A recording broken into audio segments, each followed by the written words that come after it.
کریم علیہ السلام نے حضرت عبداللہ ابن عباس رضی اللہ تعالیٰ عنہ کو ایک بات بتائی.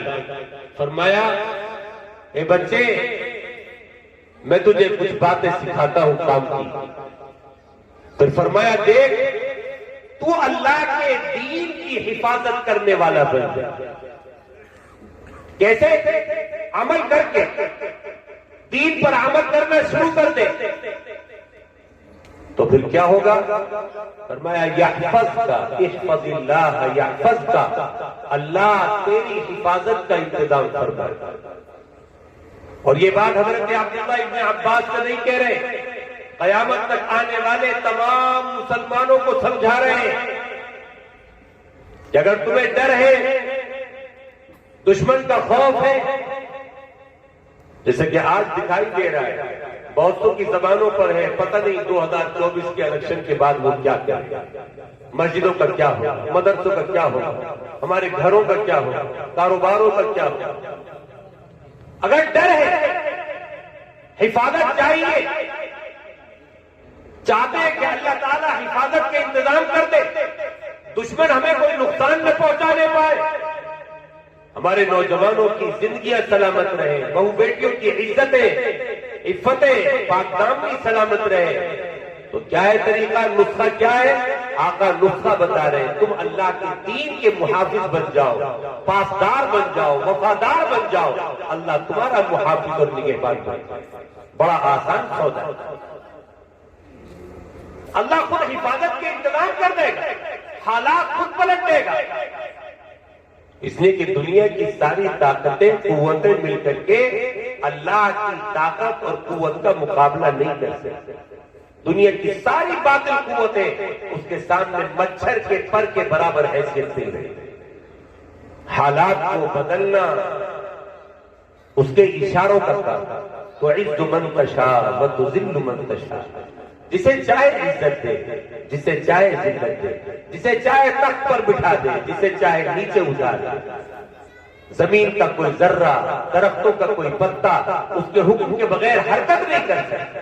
روئے زمین پر اسی کی حکمرانی ہے، اس کے علاوہ کسی کا حکم نہیں چلتا، کسی کی مشیت نہیں چلتی. وہ جو چاہتا ہے وہ ہوتا ہے. حفاظت کرنے والا تو وہ ہے، اور اس سے بہتر کوئی محافظ ہی نہیں ہے. وہ تمہارا محافظ اور نگہبان بن جائے. حفاظت کے انتظام وہ خود کر دے گا، لیکن کب؟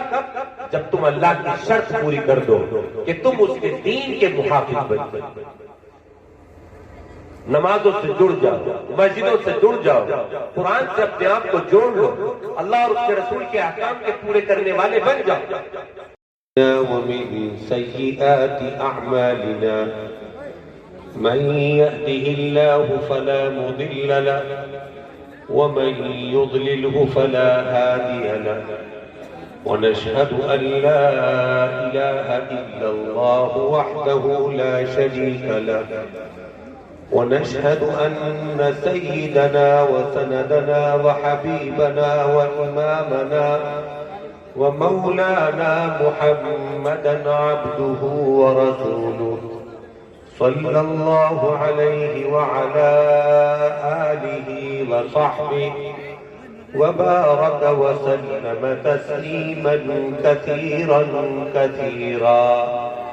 أما بعد فأعوذ بالله من الشيطان الرجيم. بسم الله الرحمن الرحيم. إن هذا القرآن يهدي للتي هي أقوم. صدق الله مولانا العلي العظيم.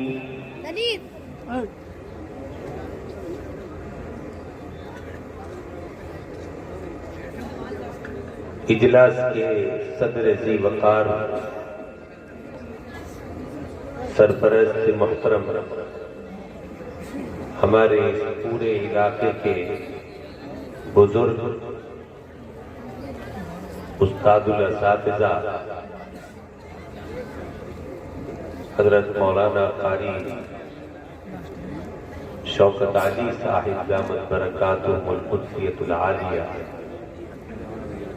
اللہ تعالیٰ حضرت کی صحت میں عمر میں برکت عطا فرمائے، آپ کا سایہ پورے علاقے پر دراز فرمائے۔ اسٹیج پر تشریف فرما معزز علماء کرام اور میرے بہت ہی قابل قدر دینی اور ایمانی بھائیوں، اللہ رب العزت والجلال نے یوں تو ہمیں اور آپ کو بے شمار نعمتوں سے نوازا ہے، لیکن ان نعمتوں میں اللہ کی دو نعمتیں بڑی خاص الخاص ہیں جن سے اللہ نے ہمیں اور آپ کو سرفراز کیا، اس آخری امت کو نوازا۔ ایک نعمت اللہ کی آخری اور مقدس کتاب قرآن مجید، اور دوسری نعمت صاحب قرآن حضور سرور کونین حضرت محمد مصطفیٰ صلی اللہ علیہ وسلم کی ذات گرامی۔ اللہ کی نعمتوں میں یہ دو نعمتیں سب سے زیادہ قیمتی نعمتیں ہیں، اور یہ وہ نعمتیں ہیں کہ پچھلی کسی امت کو اللہ تعالیٰ نے ایسی نعمت عطا نہیں کی۔ نبی تو بہت آئے، 1,24,000 کم و بیش انبیاء اس دنیا کے اندر بھیجے گئے، لیکن اس شان کا نبی، ایسے کمالات والا نبی، ایسی خصوصیات والا نبی اس سے پہلے کسی امت کو عطا نہیں کیا۔ کتابیں اللہ تعالیٰ نے بہت سی امتوں کو دی، توریت آئی، زبور آئی، انجیل آئی، لیکن جو بات قرآن کی ہے وہ کسی کتاب کی۔ تمام کتابوں میں سب سے زیادہ جامع، سب سے زیادہ محفوظ، سب سے لمبے زمانے تک باقی رہنے والی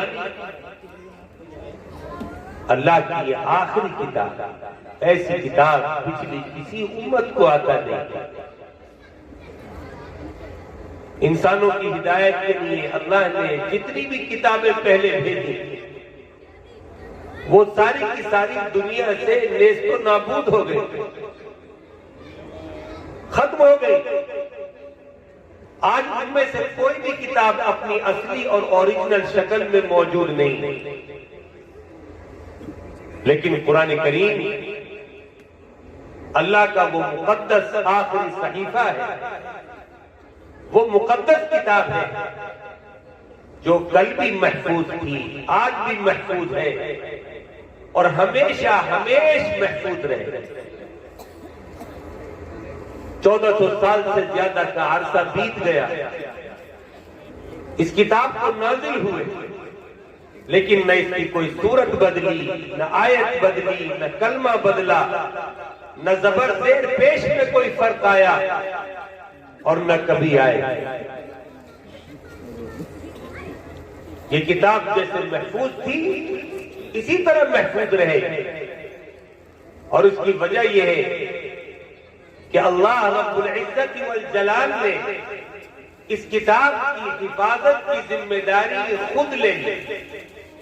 اِنَّا نَحْنُ نَزَّلْنَا الذِّكْرَ وَإِنَّا لَهُ لَحَافِظُونَ، ہم نے اس کتاب کو اتارا ہے اور ہم ہی اس کی حفاظت کریں، اور جس کی حفاظت کا اعلان اللہ کر دے، دنیا کی کون سی باطل طاقت ہے جو اس کا بال بیکا کر سکے؟ اسی لیے اللہ نے دوسری جگہ اعلان فرمایا لا يأتيه الباطل من بين يديه ولا من خلفه تنزيل من حكيم حميد، کہ باطل طاقت نہ آگے سے اس کے اوپر اثر انداز ہو سکتی ہے، نہ پیچھے سے حملہ آور ہو سکتی ہے، یہ تو اس ذات کا کلام ہے جو بڑی حکمتوں والی، بڑی قابل تعریف ذات ہے۔ باطل طاقتوں کی کوئی سازش، کوئی پالیسی قرآن کریم کے خلاف کامیاب نہیں ہو سکتی۔ اللہ نے اس کی حفاظت کی ذمہ داری دی، اس لیے ہمارا اور آپ کا عقیدہ ہے کہ یہ کتاب پوری طرح محفوظ رہے گی۔ کب تک محفوظ رہے گی؟ قیامت تک محفوظ رہے گی؟ نہیں، بلکہ یہ کتاب موجود رہے گی اور باقی رہے گی جب تک اللہ موجود اور باقی۔ جب سے اللہ ہے اور جب تک اللہ رہے گا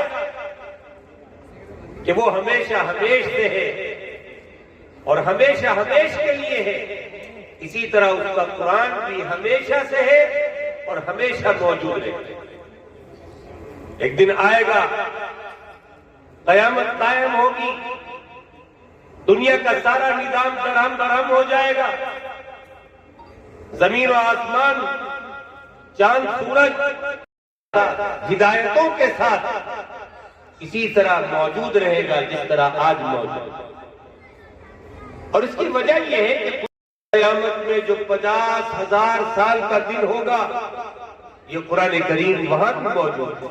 کوئی کتاب نہیں ہوگی، لیکن اللہ کا یہ کلام وہاں بھی ہوگا، اور صرف موجود ہی نہیں، اپنے پڑھنے والوں کے لیے، اپنے حقوق ادا کرنے والوں کے لیے اللہ سے جھگڑے گا، لڑے گا، سفارش کرے گا اور انہیں بخشوائے گا، ان کی مغفرت کرائے گا، جہنم سے نکال کر کے انہیں جنت کے اندر داخل کرے گا۔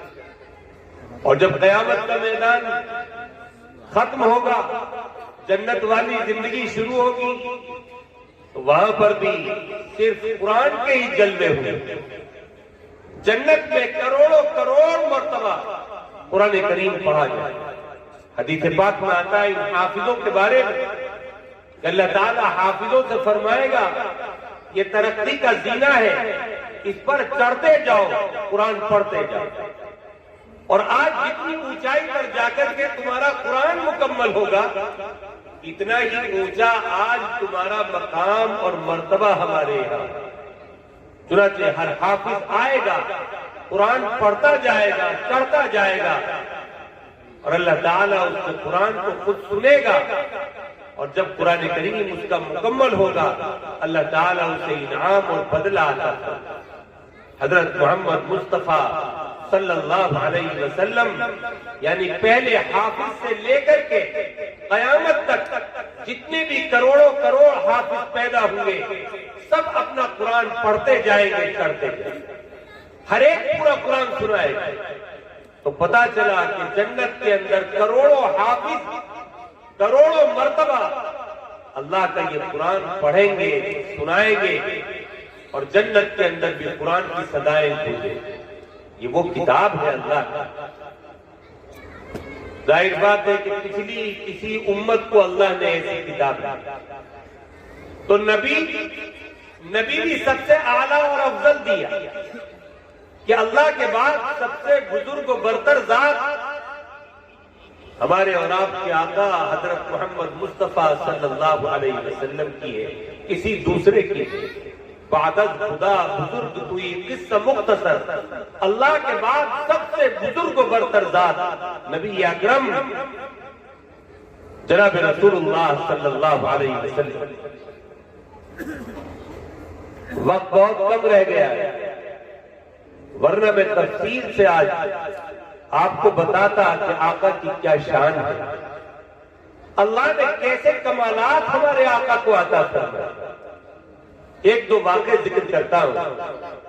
حضرت انس رضی اللہ تعالی عنہ نبی کریم علیہ السلام کے خادم خاص، 10 سال تک انہوں نے حضور کی خدمت کی۔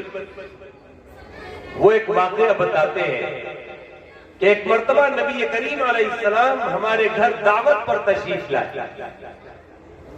آقا علیہ السلام آئے، آپ نے کھانا تناول فرمایا، اور کھانا کھانے کے بعد پھر ہاتھ دھوئے اور ہاتھوں کو صاف کرنے کے لیے، پانی کو خشک کرنے کے لیے آپ نے کپڑا لانے کا حکم فرمایا۔ میں گھر میں دوڑا گیا اور ایک کپڑا لے کر کے آیا اور نبی کریم علیہ السلام کی خدمت میں وہ کپڑا پیش کر دیا۔ آقا علیہ السلام نے اس سے ہاتھ صاف کیے، کپڑا واپس کیا اور تشریف لے گئے۔ میں نے اس کپڑے کو اٹھا کر کے احتیاط سے گھر میں رکھ دیا۔ اس دن کے بعد ایک صحابی حضرت عبداللہ عبادہ ابن صامت رضی اللہ تعالی عنہ کی ہم نے دعوت، وہ بھی تشریف لائے، انہوں نے بھی کھانا کھایا، ہاتھ دھوئے اور ہاتھوں کو صاف کرنے کے لیے انہوں نے بھی کپڑا مانگا۔ میں نے اپنی نوکرانی سے کہا باندی سے جاؤ گھر میں سے کوئی کپڑا لیا۔ وہ اندر گئی اور اتفاق سے وہی کپڑا اٹھا لائی جس سے پہلے ہاتھ صاف کیے تھے جناب رسول اللہ صلی اللہ علیہ وسلم۔ لیکن میں نے دیکھا کہ کپڑے پر رکھے گرد و غبار جم گئے، دھول مٹی آ گئی، وہ میلا کچیلا ہو گیا ہے۔ فرماتے کہ ہمارے گھر میں تنور جل رہا تھا، اس میں آگ دہک رہی تھی، شعلے بھڑک رہے تھے۔ میں نے وہ رومال، وہ کپڑا اس آگ کے اندر ڈالا اور تھوڑی دیر کے بعد جب اس آگ سے وہ کپڑا نکالا تو حضرت عبادہ حیران رہ گئے، کہنے لگے انس یہ کیا ماجرا ہے؟ آگ نے اس کا ایک دھاگا تک نہیں جلایا، یہ کیسا کپڑا ہے؟ دنیا کی کوئی آگ کپڑے کو نہیں بخشتی، جلا کر راکھ کر دیتی ہے، خاک کر دیتی ہے، آخر یہ کیسا کپڑا ہے؟ تو میں نے عرض کیا کہ بات اصل یہ ہے کہ ایک دن اس کپڑے سے ہاتھ صاف کیے تھے میرے آقا جناب محمد الرسول اللہ صلی اللہ علیہ وسلم نے، اور جب سے یہ کپڑا آقا کے ہاتھوں سے ٹچ ہوا ہے اس کپڑے کے اندر یہ کمال پیدا ہو گیا ہے کہ جب بھی یہ میلا کچیلا ہوتا ہے میں اسے آگ کے حوالے کر دیتا ہوں اور آگ اس کے میل کچیل کو صاف کر کے اور سفید براق کر کے مجھے واپس کرتے ہیں۔ کیا کمال دیا تھا اللہ تعالیٰ نے، کیا خصوصیت رکھی تھی اللہ کے رسول صلی اللہ علیہ وسلم کے ہاتھوں۔ حضرت ابو ہریرہ رضی اللہ تعالیٰ عنہ کا نام آپ نے سنا ہوگا، بہت بڑے صحابی ہیں، بڑے غریب صحابی، کئی دن کے فاقے ہو جاتے تھے، بے ہوش ہو کر کے گر جاتے تھے بھوک کی شدت کی وجہ سے۔ نبی کریم علیہ السلام کو ان کی حالت پر رحم آیا، حضرت ابو ہریرہ کو اپنے پاس بلایا اور فرمایا ابو ہریرہ اپنے تھیلے کا منہ کھول۔ حضرت ابو ہریرہ نے اپنے تھیلے کا منہ کھولا، نبی کریم علیہ السلام نے 3 مٹھی کھجوریں اپنے ہاتھ سے ان کے تھیلے میں ڈالا اور فرمایا دیکھو ان کو گن کر کے مت دیکھنا، خود بھی کھانا، دوستوں کو بھی کھلانا، مانگنے والوں کو بھی دے دیا کرنا۔ حضرت ابو ہریرہ رضی اللہ عنہ اپنے آخری زمانے میں بتاتے ہیں کہ جب تک نبی کریم علیہ السلام ہمارے درمیان موجود رہے تقریباً 7 سال اس تھیلے سے برابر کھجوریں نکلتی رہی۔ آقا علیہ السلام پردہ فرما گئے، ابو بکر صدیق رضی اللہ عنہ کا زمانہ آ گیا، کھجوریں پھر بھی نکلتی، وہ بھی دنیا سے رخصت ہو گئے، فاروق اعظم کا زمانہ خلافت آ گیا، کھجوریں پھر بھی نکلتی، وہ بھی چلے گئے، حضرت عثمان ذی النورین کا زمانہ آ گیا، کھجوریں پھر بھی نکلتی۔ حضرت ابو ہریرہ رضی اللہ عنہ کے بیان کے مطابق دیکھیں تو وہ 3 مٹھی کھجوریں جو آقا نے اپنے دستے مبارک سے ان کے تھیلے میں ڈالی تھی تقریباً 34 سال تک حضرت ابو ہریرہ خود بھی کھاتے ہیں، دوستوں کو بھی کھلاتے ہیں، مانگنے والوں کو بھی دیتے ہیں، لیکن کھجوریں ہیں کہ ختم ہونے کا نام نہیں۔ کھجوروں میں یہ کمال کہاں سے پیدا ہو گیا؟ کہیں سے نہیں، بس وہ کھجوریں ٹچ ہو گئی تھی، مس ہو گئی تھی جناب رسول اللہ صلی اللہ علیہ وسلم کے مبارک ہاتھوں سے، اس لیے ان کے اندر بھی یہ برکت پیدا ہو گئی تھی، یہ کمال ان کے اندر پیدا ہو گیا۔ تو میرے عزیز دوستو، بزرگوں، نبی کریم علیہ السلام کی زبان میں کمال، آپ کی آنکھوں میں کمال، آپ کے کانوں میں کمال، آپ کی انگلیوں میں کمال، آپ کی ہتھیلیوں میں کمال، دست مبارک میں کمال، پائے مبارک میں کمال، سر سے لے کر کے پیر تک جسم کا کوئی حصہ ایسا خالی نہیں تھا جس کے اندر اللہ تعالیٰ نے کوئی خاص صفت، کوئی امتیازی خوبی اور کوئی کمال نہ رکھا۔ آپ کی سخاوت اعلیٰ درجے کی، ذہانت اعلیٰ درجے کی، شجاعت اعلیٰ درجے کی، سخاوت وہ اعلیٰ درجے کی، آپ کی فہم و فراست وہ اعلیٰ درجے کی۔ اللہ تعالیٰ نے ساری کائنات میں سب سے اعلیٰ صفات اور خوبیاں ہمارے آقا و مولا جناب محمد رسول اللہ صلی اللہ علیہ وسلم کو بخشی۔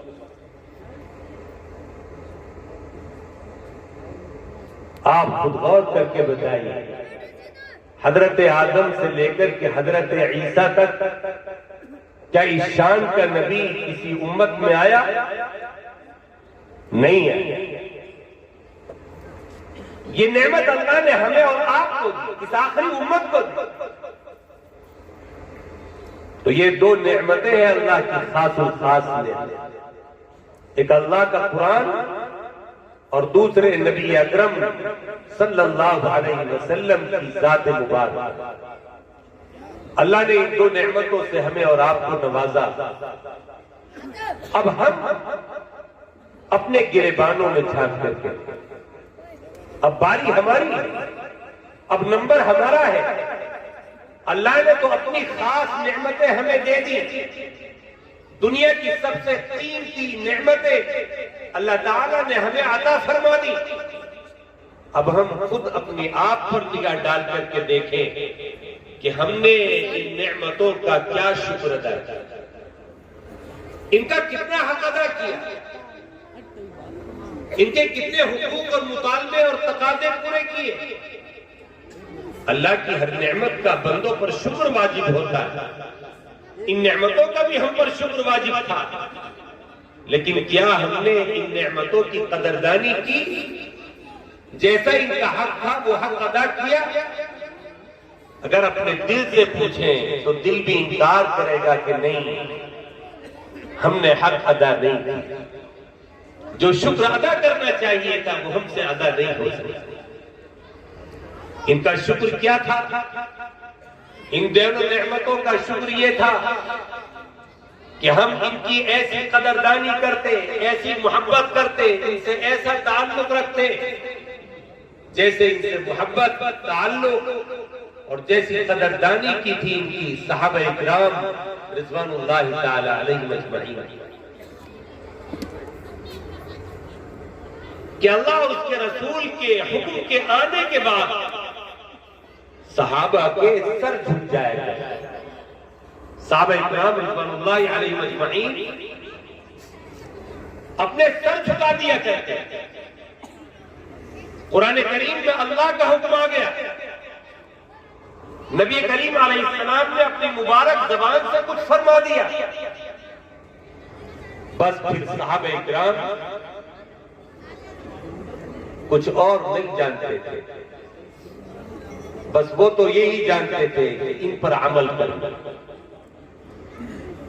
جان چلی جائے، مال چلا جائے، اولاد قربان ہو جائے، سب کچھ فنا ہو جائے، لیکن اللہ اور اس کے رسول کا حکم نہیں چاہتا، اللہ اور اس کے رسول کا حکم کو ماننا ہو، اللہ اور اس کے رسول کے حکم کو عزت ملے، ان کا حکم سب پر بلند رہے، سب سے اونچا رہے، اپنی خواہشات، اپنے جذبات،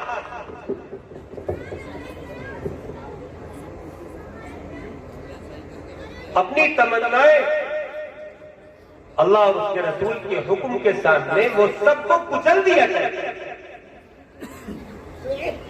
نہ دوستوں کی کوئی حیثیت، اللہ رسول کے مقابلے میں نہ ماں باپ کے حکم کی کوئی حیثیت، نہ رشتہ داروں، خاندان اور قبیلے والوں کی کوئی حیثیت، اللہ اور اس کے رسول کا حکم سب سے زیادہ اہم ہے۔ یہ صحابہ اکرام کا جذبہ تھا۔ کتنے ایسے واقعے ہیں کہ بالکل صاف نظر آ رہا تھا کہ اللہ کے رسول کے اگر اس حکم پر ہم نے عمل کیا تو آج جان چلی جائے، زندگی نہیں بچے گی، لیکن ایک صحابی نے بھی قدم پیچھے نہیں ہٹایا، آگے بڑھتے رہے، جان اللہ کے حوالے کر دی، شہادت قبول کر لی، لیکن اللہ کے رسول کے حکم کو نہیں ڈالا۔ ان کے دلوں میں اللہ کے رسول کی سنتوں کی، اللہ کے رسول کی باتوں کی، اللہ کے رسول کے حکموں اور طریقوں کی اتنی اہمیت ہے۔ دنیا میں اگر کسی کی حیثیت تھی تو بس اللہ اور اس کا رسول، اور یہی ادا اللہ کو ان کی پسند آ گئی تھی۔ وہ سب کو ناراض کر لیا کرتے، سب کو خفا کر لیا کرتے تھے، اللہ رسول کے مقابلے میں سب کو چھوڑ دیا کرتے تھے۔ اللہ کو ان کی یہی ادا پسند آتی تھی کہ یہ بندہ تو عالم سے خفا میرے لیے، اس نے میری وجہ سے سب کو چھوڑ، سب کی ناراضگی مول لی۔ آپ اٹھا کر کے دیکھیے صحابہ اکرام کی زندگیوں، ان کی سیرتوں کہ اسلام کے آنے سے پہلے کوئی گندگی ایسی نہیں تھی جو اس سماج میں، اس معاشرے میں نہ پائی جاتی، لیکن اللہ کے رسول آئے، صحابہ ایمان لائے، اور پھر جیسے جیسے اللہ کے رسول ان کو بتاتے چلے گئے ویسے ویسے وہ عمل کرتے تھے۔ جن کاموں کا حکم دیتے چلے گئے ان کو مضبوطی سے صحابہ تھامتے چلے گئے، اور جن کاموں سے نبی اکرم صلی اللہ علیہ وسلم نے انہیں روکا، منع کیا، صحابہ اکرام بچتے رہے، ان کاموں سے بچتے چلے گئے، اپنی حفاظت کرتے چلے گئے، اور نتیجہ یہ نکلا کہ 23 سال کی تھوڑی سی مدت میں پورے عرب میں اسلام کا جھنڈا لہرانے لگا، کفر اور شرک کا خاتمہ ہو گیا، اور توحید کی صدائیں گونجنے لگیں۔ کون سی صفت تھی صحابہ میں؟ صحابہ کے اندر صفت تھی عمل کی صفت، ماننے کی صفت۔ وہ ہماری طرح ٹالم ٹولی کرنے والے نہیں تھے، ٹال مٹول کا رویہ ان کے یہاں نہیں چلا کرتا تھا کہ ایک کان سے سنا اور دوسرے کان سے نکال دیا۔ اللہ اور اس کے رسول کی باتیں سنی، نہ کانوں پر کوئی جورینگی، نہ پیشانی پر کوئی بل پڑا، نہ دل پسیجا، نہ عمل کا ارادہ ہوا، نہیں، ان کی یہ کیفیت نہیں تھی۔ اللہ اور اس کے رسول کا حکم سامنے آنے کے بعد وہ نہ سستی کرتے تھے، نہ غفلت میں پڑتے تھے، نہ تاخیر اور دیر کرتے تھے، بلکہ اسی وقت سے عمل شروع کر دیا، کیسے بھی مخالف ماحول ہو، خاندان اور قبیلوں کے کوئی بھی طریقے پرانے چلے آ رہے ہوں، سب کو چھوڑ کر کے، سب کو توڑ کر کے اللہ کے رسول کے طریقے کو زندہ کیا۔ حضرت حذیفہ ابن الیمان ایک بادشاہ کے دسترخوان پر بیٹھے ہوئے، لقمہ ہاتھ سے دسترخوان پر گر جاتا، اٹھا کر کے اسے کھانے لگتے، پاس میں جو ساتھی بیٹھا ہوا ہے وہ کوہنی مار کر کے کہتا ہے کہ ارے میاں، یہ بادشاہ کا دسترخوان، شاہی دسترخوان ہے، یہاں گری ہوئی چیز اٹھا کر کے نہیں کھائی جاتی، یہ کیا کر رہے ہو؟ کیا جواب دیتے ہیں حضرت حذیفہ ابن الیمان؟ ایمانی جواب، عشق والا جواب، مومنانہ جواب۔ فرماتے ہیں اترکت سنت حبیبی بہؤلاء الحمقاء، کیا ان بے وقوفوں کی وجہ سے اپنے آقا کی سنت چھوڑ دو؟ یہ نہیں ہو سکتا۔ ہوگا شاہی دربار، ہوگا بادشاہ کا دسترخوان، لیکن میں تو یہاں بیٹھ کر کے بھی سنت پر چلوں گا، جناب محمد الرسول اللہ صلی اللہ علیہ وسلم۔ میں طریقہ اختیار کروں گا آقا دو عالم صلی اللہ علیہ وسلم کا، مجھے اس سے کوئی لینا دینا نہیں کہ یہ دسترخوان کس کا ہے، یہ دربار کس کا ہے۔ عثمان غنی رضی اللہ تعالیٰ عنہ، صلح حدیبیہ کا موقع ہے، مکے والوں نے حضور کو عمرہ کرنے سے روک دیا ہے، آقا علیہ السلام بات چیت کرنے کے لیے حضرت عثمان کو روانہ کرتے ہیں، جاؤ مکے جا کر کے مکے والوں سے بات کرو۔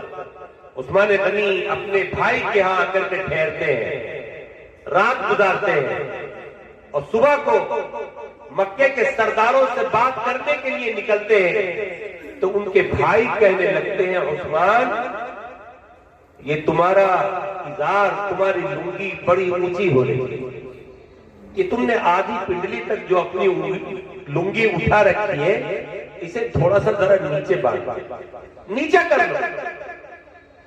مکے کے یہ سردار ڈھیلے اور لمبے لباس پہنتے، ان کے جبے اور کرتے زمین پر گھسٹتے ہوئے چلتے، تم اتنی اونچی لنگی باندھ کر کے جاؤ گے تمہارا مذاق ہوا، ان کے دلوں میں تمہاری اہمیت نہیں ہوگی۔ حضرت عثمان غنی رضی اللہ تعالیٰ عنہ بھی وہی جواب دیتے ہیں جو حضرت حذیفہ ابن الیمان نے دیا، فرمایا کہ یہ میرے نبی کا طریقہ ہے، وہ مجھ سے بات کرے یا نہ کرے، میری بات سنے نہ سنے، لیکن میں آقا کی سنت کو نہیں چھوڑ سکتا، آقا کے طریقے کو نہیں چھوڑ سکتا۔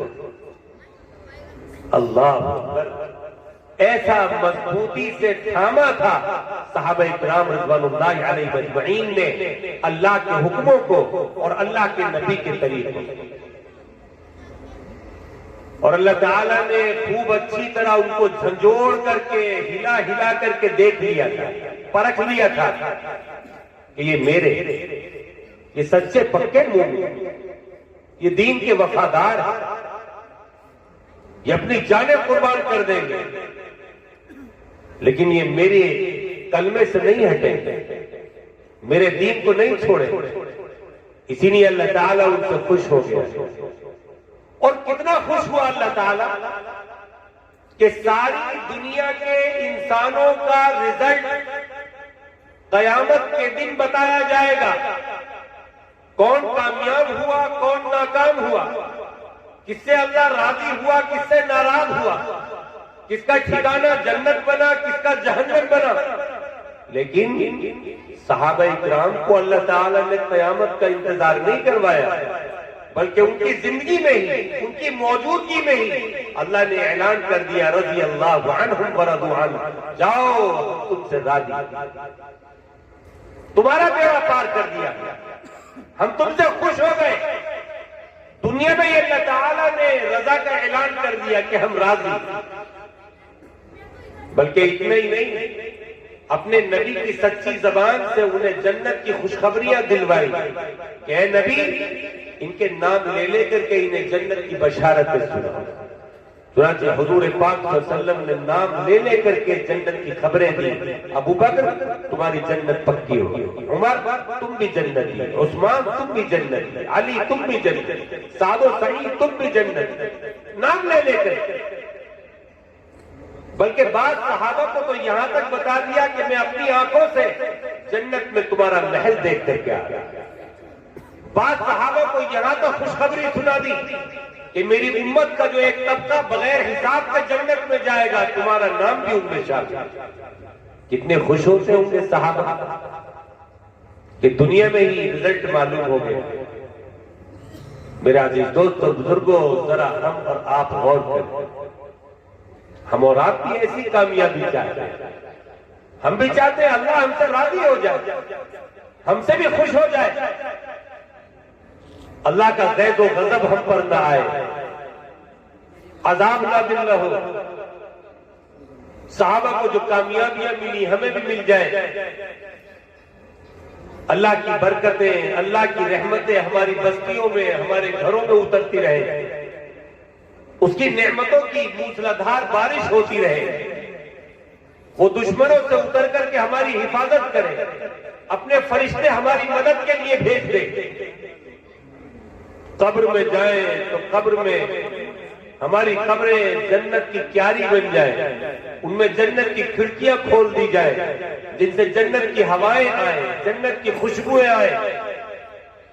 میدان قیامت میں پہنچے تو وہاں کوئی تکلیف اور مشقت اٹھانی نہ پڑے، اللہ تعالیٰ عرش کے سائے میں ہمیں لے جا کر کے کرسیوں پر بٹھا دے، اور یا تو ڈائریکٹ ہی جنت دے دے یا ہلکا پھلکا حساب لے کر کے پھر جنت میں داخل۔ جس مسلمان سے بھی پوچھو گے اس کی یہی خواہشیں ملیں گی کہ ہاں میں تو یہی چاہتا ہوں، نہ مجھے قبر میں کوئی پریشانی ہو، نہ حشر میں قیامت کے دن میں کوئی پریشانی ہو، بس جنت مل جائے۔ تمنائیں اور آرزویں، ہماری خواہشیں وہ ہیں جو صحابہ کی تھی، لیکن فرق کیا ہے؟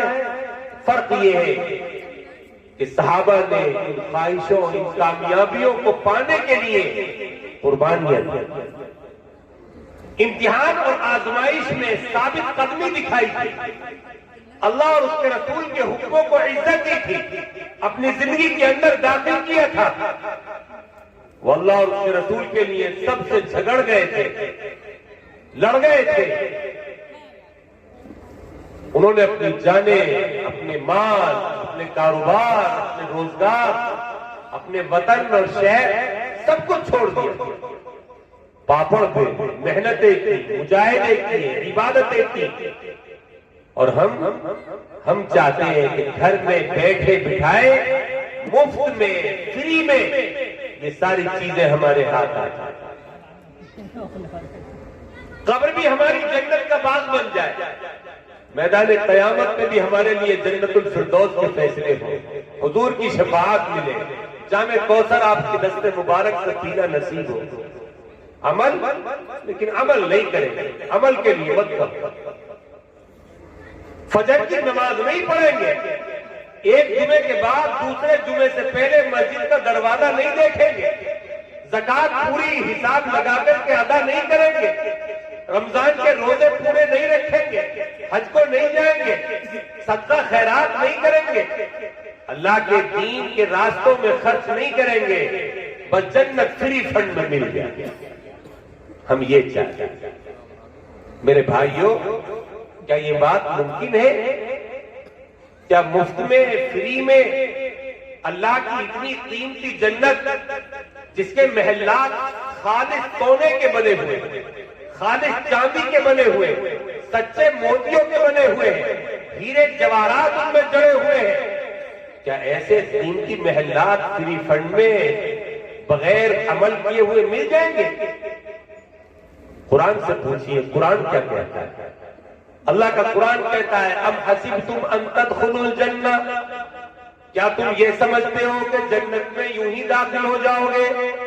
وَلَمَّا يَأْتِكُم مَّثَلُ الَّذِينَ خَلَوْا مِن قَبْلِكُم مَّسَّتْهُمُ الْبَأْسَاءُ وَالضَّرَّاءُ وَزُلْزِلُوا حَتَّى يَقُولَ الرَّسُولُ وَالَّذِينَ آمَنُوا مَعَهُ مَتَىٰ نَصْرُ اللَّهِ، اور تمہارے اوپر وہ حالات نہیں آئیں گے جو تم سے پہلی امتوں پر آئے، جس طرح انہیں تکلیفوں میں سختیوں میں آزمایا گیا، ان کا امتحان لیا گیا، بھوک سے، پیاس سے، جان و مال میں کمی سے، تمہیں نہیں آزمایا جائے گا، تمہارا امتحان نہیں لیا جائے گا۔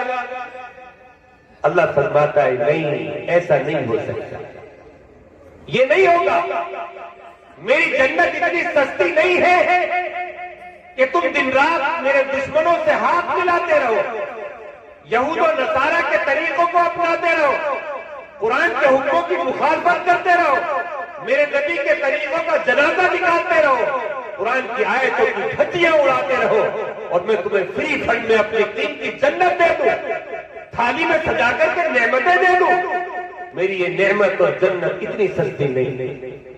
اللہ قرآن میں انکار کرتا ہے، منع فرماتا ہے، وہ کہتا ہے کہ میں تمہارا بھی امتحان ہوں، میرا قانون سب کے لیے برابر ہے، جو قانون پچھلی امتوں کے لیے تھا وہی تمہارے لیے بھی ہے، جس طرح ہم نے پچھلی امتوں کو آزمایا، ان کا امتحان لیا، ان سے عمل کرایا، عبادتیں کرائیں، نمازیں پڑھوائیں، روزے رکھوائے، تمہیں بھی کرنا پڑے گا، نہیں کرو گے تو پھر مجھ سے جنت کی امید مت رکھ۔ افسوس ہوتا ہے آج یہ دیکھ کر کے کہ اللہ نے تو اپنی سب سے قیمتی نعمتیں ہمیں دی، مگر ہمارا رویہ ان نعمتوں کے ساتھ اچھا نہیں۔ ہم دن رات ان نعمتوں کا شکر ادا کرنے کے بجائے ناشکری میں پڑے ہوئے۔ قرآن کریم جن باتوں کا حکم دیتا ہے ہم ان کو اختیار نہیں کرتے۔ قرآن ہمیں حکم دیتا ہے سچ بولنے کا، سچائی اختیار کرنے کا، ہم سچ نہیں بولتے۔ قرآن حکم دیتا ہے وعدوں کو پورا کرنے کا، قرآن حکم دیتا ہے امانتوں میں حفاظت کا، قرآن حکم دیتا ہے والدین کی خدمت کرنے کا، ان کی اطاعت اور فرما برداری کا۔ قرآن کریم حکم دیتا ہے پاکیزہ روزی کمانے کا، حلال رزق کھانے کا۔ قرآن کریم حکم دیتا ہے ایک دوسرے کے کام آنے کا، ایک دوسرے کی طرف سے دلوں کو صاف رکھنے کا، عاجزی کا، انکساری کا، تواضع کا۔ لیکن افسوس ہوتا ہے کہ آج کوئی قرآنی صفت ہماری زندگیوں کے اندر نہیں، بلکہ حق تو یہ ہے کہ قرآن کریم جن باتوں سے ہمیں روکتا ہے ہم ان تمام گندگیوں کو اور ان تمام غلاظتوں اور نجاستوں کو اپنی زندگیوں کے اندر داخل کیے رہے ہیں۔ قرآن منع کرتا ہے جھوٹ سے، غیبت سے، چغل خوری سے، مال میں ملاوٹ کرنے سے، ناپنے تولنے میں ڈنڈی مارنے سے، دھوکہ دھڑی سے، امانت میں خیانت سے، وعدہ خلافی سے، گالم گلوچ سے، رشتے ناتوں کو، رشتہ داریوں کو توڑنے سے، بول چال کے بند کرنے سے، زناکاری سے، شراب نوشی سے، جوئے سے، سٹے سے، تکبر، غرور اور گھمنڈ سے، والدین کو ستانے سے، پڑوسیوں کو دھمکانے اور ڈرانے سے، کسی کی جائیداد، روپیہ پیسہ مارنے سے، ہڑپنے سے۔ قرآن کریم منع کرتا ہے کسی کا حق تلف کرنے سے، حق تلفیوں سے، بہنوں کا وراثت کا حصہ کھا جانے اور مار لینے سے۔ لیکن اب سچ سچ بتائیے ان میں سے کون سا ایسا گناہ ہے اور کون سی ایسی گندگی ہے جو آج ہمارے سماج میں، بستیوں میں، گھرانوں میں اور ہماری زندگیوں کے اندر موجود؟ کہاں ہمارا ایمان قرآن؟ اللہ کے دین سے ہمارا کہاں تعلق ہے؟ تمنائیں اتنی اونچی، آرزویں اتنی اعلیٰ کہ اللہ سب کچھ ہمارے لیے کر دے اور ہم کچھ کرنے کے لیے تیار ہیں، دن رات اس کے قرآن کی مخالفتوں میں لگے رہے۔ یہ نہیں ہو سکتا میرے بھائیوں۔ حالات بڑے خوفناک، بڑے خطرناک آتے ہوئے نظر آ رہے ہیں، اور یاد رکھیے اللہ تعالیٰ یوں ہی حالات نہیں ڈالتا۔ جب وہ کسی قوم سے ناراض ہوتا ہے، اس کے کالے کرتوتوں سے، اس کی بدعمالیوں سے، تو انہیں حالات میں گھیر دیتے۔ اس سے پہلے کہ اللہ کا کوئی غلط، اللہ کا کوئی سخت فیصلہ ہمارے حق میں آ جائے، اللہ اپنا عذاب بھیجے، تکلیف کے حالات کے اندر ہمیں مبتلا کر دے، کوئی ظالم حکمراں ہمارے اوپر مسلط کر دے جو نہ ہمارے نوجوانوں کو بخشے، نہ بہو بیٹیوں کو بخشے، اس سے پہلے ضرورت ہے کہ ہم سنور جائیں، سدھر جائیں، اپنی زندگیوں کی اصلاح کریں، اللہ کے سامنے رو کر کے، گڑ گڑا کر کے، سچی توبہ کر کے معافی مانگیں۔ نگاہوں کی خیانت، بد نظری کے گناہ، شرمگاہوں کی خیانت، حرام روزی کی نحوست سے اپنے آپ کو بچا لیں، آپسی لڑائی جھگڑے ختم کر لیں اور ایک دوسرے کے بھائی بن جائیں، شیر و شکر ہو جائیں، اپنے دلوں کو ایک دوسرے کی طرف سے صاف کر کے سب ایک ہو، تبھی اللہ کی مدد آئے، تبھی اللہ تعالیٰ کی حفاظت کے وعدے پورے ہوئے۔ ایک حدیث سنا کر کے آپ اپنی بات کو ختم کرتا ہوں۔ نبی کریم علیہ السلام نے حضرت عبداللہ ابن عباس رضی اللہ تعالیٰ عنہ کو ایک بات بتائی، فرمایا اے بچے میں تجھے کچھ باتیں سکھاتا ہوں کام کی۔ پھر فرمایا دیکھ تو اللہ کے دین کی حفاظت کرنے والا بن جا۔ کیسے؟ عمل کر کے، دین پر عمل کرنا شروع کر دے تو پھر کیا ہوگا؟ فرمایا یحفظ کا، احفظ اللہ یحفظ کا، اللہ تیری حفاظت کا انتظام فرمائے. اور یہ بات حضرت عبداللہ ابن عباس سے نہیں کہہ رہے، قیامت تک آنے والے تمام مسلمانوں کو سمجھا رہے ہیں کہ اگر تمہیں ڈر ہے، دشمن کا خوف ہے، جیسے کہ آج دکھائی دے رہا ہے بہتوں کی زبانوں پر ہے، پتہ نہیں 2024 کے الیکشن کے بعد وہ کیا کیا، مسجدوں کا کیا ہو، مدرسوں کا کیا ہو، ہمارے گھروں کا کیا ہو، کاروباروں کا کیا ہو. اگر ڈر ہے، حفاظت چاہیے، چاہتے ہیں کہ اللہ تعالیٰ حفاظت کے انتظام کر دے، دشمن ہمیں کوئی نقصان نہ پہنچانے پائے، ہمارے نوجوانوں کی زندگیاں سلامت رہے، بہو بیٹیوں کی عزتیں، عفتیں، پاک دامنی سلامت رہے. تو کیا ہے طریقہ، نسخہ کیا ہے؟ آقا نسخہ بتا رہے ہیں، تم اللہ کے دین کے محافظ بن جاؤ، پاسدار بن جاؤ، وفادار بن جاؤ، اللہ تمہارا محافظ اور نگہبان بن جائے. بڑا آسان سودا ہے، اللہ خود حفاظت کے انتظام کر دے گا، حالات خود پلٹ دے گا. اس لیے کہ دنیا کی ساری طاقتیں، قوتیں مل کر کے اللہ کی طاقت اور قوت کا مقابلہ نہیں کر سکتے. دنیا کی ساری باطل قوتیں اس کے سامنے مچھر کے پر کے برابر حیثیت سے رہی. حالات کو بدلنا اس کے اشاروں کا کام. تعز من تشاء وتذل من تشاء، جسے چاہے عزت دے، جسے چاہے ذلت دے، جسے چاہے تخت پر بٹھا دے، جسے چاہے نیچے اتار دے.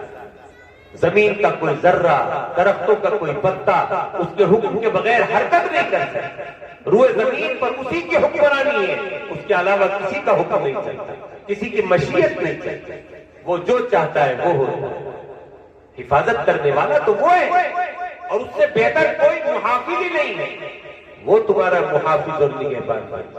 حفاظت کے انتظام وہ خود کر دے گا، لیکن کب؟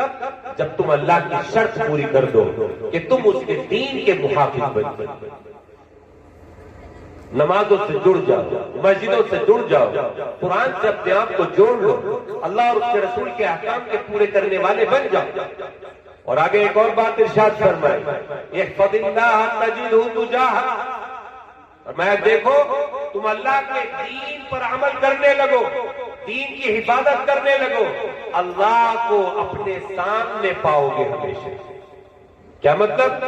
مطلب یہ ہے کہ جہاں بھی تمہیں اللہ کی مدد کی ضرورت پڑے گی، آبادی میں، بیابان جنگلوں میں، سفر میں، حضر میں، اکیلے میں، دشمنوں کے گھیرے میں، جہاں اللہ کی مدد کی ضرورت پڑے گی اللہ تمہاری مدد کے انتظام پیدا کرے گا، فرشتوں کو اتار دے گا مدد. اور یہ کوئی قصہ کہانی نہیں ہے، اللہ نے ایمان والوں کی مدد کی ہے فرشتوں پر. کیا جنگ بدر میں حضور علیہ السلام کی اور صحابہ کی مدد کے لیے اللہ نے فرشتے نہیں بھیجے؟ قرآن کریم میں ذکر ہے کہ اللہ نے فرشتے بھیجے. احد میں فرشتے نہیں آئے، حنین میں فرشتے نہیں آئے، اور اس کے بعد کتنے موقع ایسے آئے ہیں کہ اللہ کی مدد فرشتوں کی شکل میں آئے. فرشتوں نے آ کر کے ایمان والوں کی حفاظت کی ہے، مدد کی. تو اگر ہم یہ چاہتے ہیں کہ اللہ ہمارا محافظ اور نگہبان بن جائے، اور جب بھی ہمیں ضرورت پڑے اللہ کی فوراً مدد آ جائے، تو ہمیں کیا کرنا پڑے گا؟ اپنے آپ کو اس کا مستحق اور حقدار بنانا. اس گندی زندگی کو چھوڑ کر کے، منچائی زندگی کو چھوڑ کر کے، نفسانی خواہشات والی اور شیطان کی اتباع والی زندگی کو چھوڑ کر کے اللہ اور اس کے رسول کی اطاعت والی زندگی شروع کرنی پڑے گی، قرآن کریم کے حکموں والی زندگی شروع کرنی پڑے گی. پھر ہم اپنی آنکھوں سے دیکھیں گے اللہ کیسے حفاظت کے انتظام کرتا ہے، کیسے اللہ تعالیٰ مدد کے راستے پر. سارے حالات سے اللہ تعالیٰ خود ہی نمٹ لے گا، ہمیں بے فکر کر دے گا، ٹینشن فری کر دے گا. تو اس کے لیے تیار ہے؟ ارے کہو انشاءاللہ. کب بدلیں گے زندگی کو؟ یہ اللہ تعالیٰ نے موقع دیا ہے. ابھی چند دن، 2-4 دن کے بعد ہی اس کا پاکیزہ خاص مہینہ، زندگیوں کو بدلنے والا رمضان کا مہینہ شروع ہو رہا ہے. اور یہ مہینہ اللہ نے رکھا ہی اس لیے ہے کہ میں گناہگاروں کی توبہ قبول کروں، ان کے گناہوں کو معاف کروں، جو شیطان سے اور نفس سے چھٹکارا پا کر کے میری طرف آئیں انہیں سینے سے لگاؤں، اس کی رحمت سینے سے لگانے کے لیے تیار، اس کی مغفرت آگے بڑھ کر کے استقبال کے لیے تیار۔ ہم تو مائل بکرم ہیں، کوئی سائل ہی نہیں، ہم تو مائل بکرم ہیں، کوئی سائل ہی نہیں، راہ دکھلائیں کسے، رہرو منزل ہی نہیں۔ اللہ تو کرم کرنے کے لیے تیار ہے، کوئی آئے تو صحیح۔ اللہ کی رحمت کو جوش مارتی ہے رمضان، لا تعداد بندوں کی افطار کے وقت دعا قبول ہوتی ہے، توبہ قبول ہوتی ہے، لا تعداد بندوں کی تہجد میں دعا قبول ہوتی ہے، فرض نماز کے بعد مغفرتوں کے اعلان ہوتے ہیں، اور اللہ کے خوش نصیب بندے رمضان المبارک میں اپنے سارے گناہ دھو کر کے دھلوا کر کے اپنی زندگی کو پاکیزہ اور پاک صاف بنا لیتے ہیں، زندگی کا رخ موڑ لیتے۔ ہم سب بھی ارادہ کر لیں کہ اس رمضان کو ہاتھ سے چھوٹنے نہیں دیں گے انشاءاللہ۔ اس رمضان میں اپنی زندگیوں کے رخ کو پھیر دیں، نفس اور شیطان سے لڑ کر کے انہیں کچل کر کے اللہ کی رسی کو مضبوط پکڑ لیں گے، اور انشاءاللہ نیک اعمال کو اپنی زندگیوں میں پیدا کریں گے، اور گناہوں سے پوری طرح بچنے کی رمضان میں بھی اور رمضان کے بعد ہمیشہ گناہوں سے بچ کر کے زندگی گزارنے کی کوشش کریں گے۔ اللہ مجھے بھی عمل کی توفیق عطا فرمائے، آپ حضرات کے لیے بھی عمل کرنا آسان بنائے۔ بڑے مبارکباد ہیں یہ بچے جنہوں نے قرآن کریم حفظ کیا، اور ان کے والدین جنہوں نے فیصلہ کیا قرآن کریم کا حافظ بنانے کا۔ آپ یاد رکھیے کہ ہمارا دشمن ہماری نسلوں کو شرک میں دھکیلنے کی پوری تیاری کر چکا ہے۔ یہ نہیں کہ خطرہ ہے، خطرہ نہیں ہے، بلکہ تیاری ہو چکی۔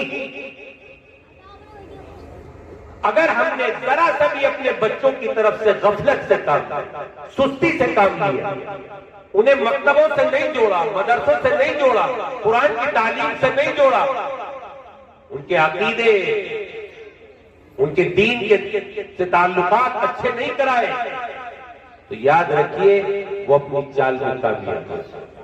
اور خدا نخواستہ ہمیں وہ دن نہ دیکھنا پڑے کہ والدین تو جنت میں مزے لے رہے ہوں اور ان کو فرشتے یہ بتائیں کہ تمہاری اولاد تمہارے مرنے کے بعد شرک میں مبتلا کر دی گئی تھی، کفر کے اندر مبتلا ہو گئی تھی، اس لیے وہ جہنم کے اندر ہے اور وہ اب وہیں رہیں گے، کبھی وہاں سے نہیں نکلے۔ تو ماں باپ کے دل پر کیا گزرے؟ کوئی ماں باپ نہیں چاہتا کہ میرے بیٹے کے، میری اولاد کے کانٹا بھی چبھے۔ دنیا میں اتنی محبت، تو آخرت میں جہنم کی آگ میں جھلستے ہوئے ہم کیسے دیکھ پائیں؟ اس لیے بہتر ہے اگر ہم چاہتے ہیں کہ ہماری نسلوں میں ایمان باقی رہے، اسلام پر وہ قائم رہے، کوئی انہیں کفر اور شرک میں مبتلا نہ کر سکے، تو اپنے ان مدرسوں کی، مکتبوں کی قدر، جتنے بھی مکتب اور مدرسے ہوں، ہر مدرسہ ایمان کی شمع ہے، روشنی پھیلانے والا ہے، جتنے سے زیادہ چراغ جلیں گے اتنی زیادہ روشنی پھیلے۔ اس نے دنیا کے ہر مدرسے کی اہمیت کو سمجھیے، اسے تقویت پہنچائیے، اس کا تعاون کیجیے، ان کا ساتھ دیجیے، ان کے لیے روڑا مت بنیے، خیر کے کاموں میں رکاوٹ نہ بنیے، معاون اور مددگار بنیے، ان میں اپنا حصہ ڈالیے۔ اللہ تعالیٰ ہماری نسلوں کے دین اور ایمان کی حفاظت فرمائے، دشمنوں کی سازشوں سے اللہ تعالیٰ ہمارے گھرانوں کو، ہماری بچیوں کو، بچوں کو محفوظ فرمائے۔ وآخر دعوانا الحمدللہ۔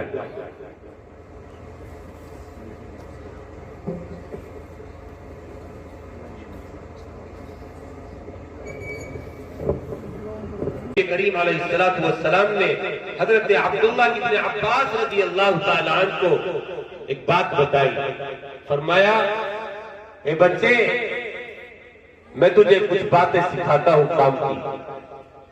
پھر فرمایا دیکھ تو اللہ کے دین کی حفاظت کرنے والا بن جا۔ کیسے؟ عمل کر کے، دین پر عمل کرنا شروع کر دے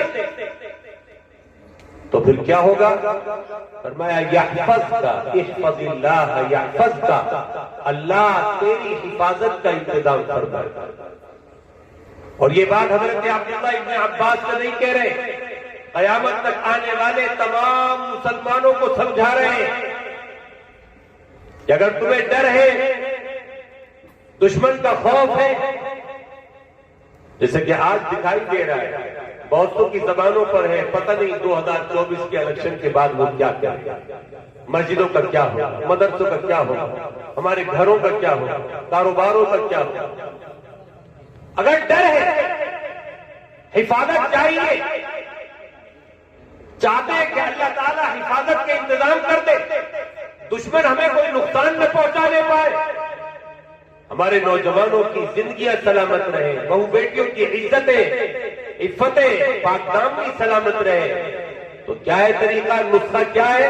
آقا نسخہ بتا رہے ہیں، تم اللہ کے دین کے محافظ بن جاؤ، پاسدار بن جاؤ، وفادار بن جاؤ، اللہ تمہارا محافظ اور نگہبان بن جائے۔ بڑا آسان سودا ہے، اللہ خود حفاظت کے انتظام کر دے گا، حالات خود پلٹ دے گا، اس لیے کہ دنیا کی ساری طاقتیں، قوتیں مل کر کے اللہ کی طاقت اور قوت کا مقابلہ نہیں کر سکتے۔ دنیا کی ساری باطل قوتیں اس کے سامنے مچھر کے پر کے برابر حیثیت سے رہی۔ حالات کو بدلنا اس کے اشاروں کا کام، تعز من تشاء وتذل من تشاء، جسے چاہے عزت دے، جسے چاہے ذلت دے، جسے چاہے تخت پر بٹھا دے، جسے چاہے نیچے اتار دے۔ زمین کا کوئی ذرہ، درختوں کا کوئی پتا اس کے حکم کے بغیر حرکت نہیں کر سکتا۔ روئے زمین پر اسی کی حکمرانی ہے، اس کے علاوہ کسی کا حکم نہیں چلتا، کسی کی مشیت نہیں چلتی، وہ جو چاہتا ہے وہ ہوتا ہے۔ حفاظت کرنے والا تو وہ ہے، اور اس سے بہتر کوئی محافظ ہی نہیں ہے، وہ تمہارا محافظ اور نگہبان۔ حفاظت کے انتظام وہ خود کر دے گا، لیکن کب؟ جب تم اللہ کی شرط پوری کر دو کہ تم اس کے دین کے محافظ بن جاؤ، نمازوں سے جڑ جاؤ، مسجدوں سے جڑ جاؤ، قرآن سے اپنے آپ کو جوڑ لو، اللہ اور اس کے رسول کے احکام کے پورے کرنے والے بن جاؤ۔ کریم علیہ السلام نے حضرت عبداللہ ابن عباس رضی اللہ تعالی عنہ کو ایک بات بتائی، فرمایا اے بچے، میں تجھے کچھ باتیں سکھاتا ہوں کام کی۔ پھر فرمایا دیکھ، تو اللہ کے دین کی حفاظت کرنے والا بن جا۔ کیسے؟ عمل کر کے، دین پر عمل کرنا شروع کر دے، تو پھر کیا ہوگا؟ فرمایا یحفظ کا، احفظ اللہ یحفظ کا، اللہ تیری حفاظت کا انتظام فرمائے گا۔ اور یہ بات حضرت عبداللہ ابن عباس سے نہیں کہہ رہے، قیامت تک آنے والے تمام مسلمانوں کو سمجھا رہے ہیں کہ اگر تمہیں ڈر ہے، دشمن کا خوف ہے، جیسے کہ آج دکھائی دے رہا ہے، بہتوں کی زبانوں پر ہے، پتہ نہیں 2024 کے الیکشن کے بعد وہ کیا کیا، مسجدوں کا کیا ہو، مدرسوں کا کیا ہو، ہمارے گھروں کا کیا ہو، کاروباروں کا کیا ہو۔ اگر ڈر ہے، حفاظت چاہیے، چاہتے ہیں کہ اللہ تعالیٰ حفاظت کے انتظام کر دے، دشمن ہمیں کوئی نقصان نہ پہنچانے پائے، ہمارے نوجوانوں کی زندگیاں سلامت رہے، بہو بیٹیوں کی عزتیں، عفتیں، پاک دامنی سلامت رہے۔ تو کیا ہے طریقہ، نسخہ کیا ہے؟ آقا نسخہ بتا رہے ہیں، تم اللہ کے دین کے محافظ بن جاؤ، پاسدار بن جاؤ، وفادار بن جاؤ، اللہ تمہارا محافظ اور نگہبان بن جائے۔ بڑا آسان سودا ہے، اللہ خود حفاظت کے انتظام کر دے گا، حالات خود پلٹ دے گا، اس لیے کہ دنیا کی ساری طاقتیں، قوتیں مل کر کے اللہ کی طاقت اور قوت کا مقابلہ نہیں کر سکتے۔ دنیا کی ساری باطل قوتیں اس کے سامنے مچھر کے پر کے برابر حیثیت سے رہی۔ حالات کو بدلنا اس کے اشاروں کا کام، تعز من تشاء وتذل من تشاء، جسے چاہے عزت دے، جسے چاہے ذلت دے، جسے چاہے تخت پر بٹھا دے، جسے چاہے نیچے اتار دے۔ زمین کا کوئی ذرہ، درختوں کا کوئی پتا اس کے حکم کے بغیر حرکت نہیں کر سکتا، روئے زمین پر اسی کی حکمرانی ہے، اس کے علاوہ کسی کا حکم نہیں چلتا، کسی کی مشیت نہیں چلتی، وہ جو چاہتا ہے وہ ہوتا ہے۔ حفاظت کرنے والا تو وہ ہے، اور اس سے بہتر کوئی محافظ ہی نہیں ہے. وہ تمہارا محافظ اور نگہبان بن جائے. حفاظت کے انتظام وہ خود کر دے گا, لیکن کب؟ جب تم اللہ کی شرط پوری کر دو کہ تم اس کے دین کے محافظ بن جاؤ. نمازوں سے جڑ جاؤ, مسجدوں سے جڑ جاؤ, قرآن سے اپنے آپ کو جوڑ لو, اللہ اور اس کے رسول کے احکام کے پورے کرنے والے بن جاؤ.